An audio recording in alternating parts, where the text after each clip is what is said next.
Hello, আসসালামু আলাইকুম বন্ধুরা, কেমন আছো? রাত এখন বাজে 1:30। প্রচণ্ড মাথা ব্যথা, মাথায় তেল দিয়ে দিচ্ছে। তো আমিও ওষুধ খেলাম, ওষুধ খেয়ে বসে আছি। তোমরা বুঝো না আবার ম্যাচ কী কারণে, এটা হলো কয়েল ধরানোর জন্য ওষুধ খাইলাম সব রাতে। তো একটা খাবার দিছে, যদিও আমার বাবা খুব পছন্দ করতো, আমিও পছন্দ করি, যার কারণে নিয়ে আসছে। খুলে দেখি আপনাদের দেখাই এটা কি। বলেন তো এটা কি, কার কার পছন্দ, কে কে খেতে ভালোবাসেন? এটা কি বলেন তো, কেউ যদি বলতে পারেন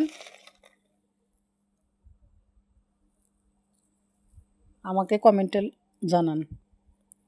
ভালো থাকবেন, সুস্থ থাকবেন, শুভরাত্রি।